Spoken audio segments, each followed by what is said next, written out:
Christian ಜೊತೆ ಹಿಂದೂ ಜಾತಿಗಳ ಸೇರ್ಪಡೆಗೆ ಆಕ್ಷೇಪ ವ್ಯಕ್ತವಾಗ್ತಾ ಇರುವಂತಹ ವಿಚಾರವಾಗಿ ಇದೀಗ ಗೊಂದಲಗಳಿಗೆ ತೆರೆ ಎಳೆದ ಮೃತ್ಯುಂಜಯ ಸ್ವಾಮೀಜಿ ಸರ್ವೆಯಲ್ಲಿ ಲಿಂಗಾಯತ ಪಂಚಮಸಾಲಿ ಅಂತ ನಮೂದಿಸಿ ಲಿಂಗಾಯತ ಪಂಚಮಸಾಲಿಯ ಬಾಂಧವರಿಗೆ ಶ್ರೀಗಳು ಕರೆ ಕೊಟ್ಟಿದ್ದಾರೆ. A0868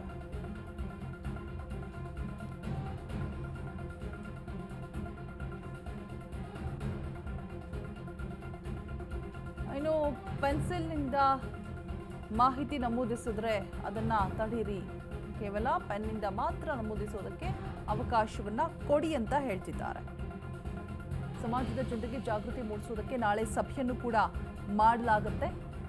ಮೃತ್ಯುಂಜಯ ಸ್ವಾಮೀಜಿಯವರು ಹೇಳ್ತಾ ಇರುವಂಥದ್ದು ಕ್ರಿಶ್ಚಿಯನ್ ಜೊತೆ ಹಿಂದೂ ಹೆಸರನ್ನ ಜಾತಿಯ ಹೆಸರನ್ನ ಸೇರಿಸಿರುವ ವಿಚಾರವಾಗಿ ಆಕ್ಷೇಪ ವ್ಯಕ್ತವಾಗ್ತಾ ಇರುವಂಥದ್ದು. ಸೊ ಈ ವಿಚಾರವಾಗಿ ಮಾತನಾಡ್ತಾ ಇರುವಂಥದ್ದು ಪದಾಧಿಕಾರಿಗಳು, ಪಂಚಮಸಾಲಿ ಬಂಧುಗಳೇ, ಎಲ್ಲರಿಗೂ ಶರಣಾರ್ಥಿಗಳು.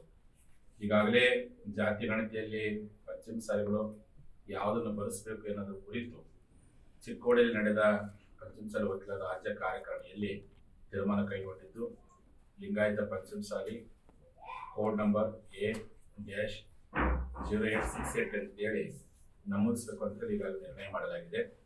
ಈ ಕುರಿತು ಜಾಗೃತಿ ಮೂಡಿಸೋಕ್ಕೋಸ್ಕರ ನಮ್ಮ ಲಿಂಗಾಯತ ಪಂಚಮಸಾಲಿ ಬಾಂಧವರ ಒಂದು ರಾಜ್ಯ ಮಟ್ಟದ ಜಾಗೃತಿ ಸಭೆಯನ್ನ ನಾಳೆ ದಿವಸ ಅಂದ್ರೆ ಸೆಪ್ಟೆಂಬರ್ 17ನೇ ತಾರೀಕು ಗುರುವಾರ ಸಂಜೆ 4 ಗಂಟೆಗೆ ಹುಬ್ಬಳ್ಳಿಯ RN ಶೆಟ್ಟಿ ಕಲ್ಯಾಣ ಮಂಟಪದಲ್ಲಿ ಕರೆಯಲಾಗಿದೆ. ಆ ಒಂದು ಸಭೆಗೆ ನಮ್ಮ ಸಮಾಜದ ಎಲ್ಲ ಹಾಲಿ ಮಾಜಿ ಶಾಸಕರು, ಸಚಿವರು, ಸಂಸದರು ಬರಬೇಕು. ಜೊತೆಯಲ್ಲಿ ನಮ್ಮ ಸಮಾಜದ ಎಲ್ಲ ವಿವಿಧ ಘಟಕಗಳ ಪದಾಧಿಕಾರಿಗಳು, ಅದು ಪೇರೆಂಟ್ ಬಾಡಿ ಇರ್ಬೋದು, ಪಂಚಸೇನೆ ಇರ್ಬೋದು, ಯುವ ಘಟಕ ಇರ್ಬೋದು, ಮಹಿಳಾ ಘಟಕ ಇರ್ಬೋದು, ಎಲ್ಲ ಜಿಲ್ಲಾ ತಾಲೂಕು ಅಧ್ಯಕ್ಷರು ಘಟಸ ಬರಬೇಕು ಅಂತ ಹೇಳಿ ಈ ಮೂಲಕವಾಗಿ ಈ ಮಾಧ್ಯಮದ ಮೂಲಕವಾಗಿ ಮನವಿ ಮಾಡ್ಕೊಳ್ತೀನಿ. ಈಗಾಗಲೇ ಎಲ್ಲಾ ಸಮಾಜ ಬಾಂಧವರು ಲಿಂಗಾಯತ ಪಂಚಮಸಾಲಿಯಲ್ಲೇ ಬಳಸಬೇಕು, ಕೋಡವನ್ನು ಕಡ್ಡಾಯ ಬಳಸಬೇಕು. ಬಳಸುವಂತ ಸಂದರ್ಭದಲ್ಲಿ ಅವ್ರು ಏನಾದ್ರು ಪೆನ್ಸಿಲಲ್ಲಿ ಬಂದಿದ್ರೆ ಅದನ್ನ ನೀವು ತಡೆ ಹಿಡಿದು ಪೆನ್ನಲ್ಲೇ ಬರೆಯುವ ಹಾಗೆ ಅದನ್ನ ಕನ್ಫರ್ಮ್ ಮಾಡ್ಕೊಂಡೇನೆ ನಿಮ್ಮ ಜಾತಿ ಗಣತಿಯ ನಮೂದನ್ನ ಮುಕ್ತಾಯ ಮಾಡಬೇಕು. ಅಲ್ಲಿವರೆಗೂ ಮುಕ್ತಾಯ ಮಾಡಬಾರ್ದು.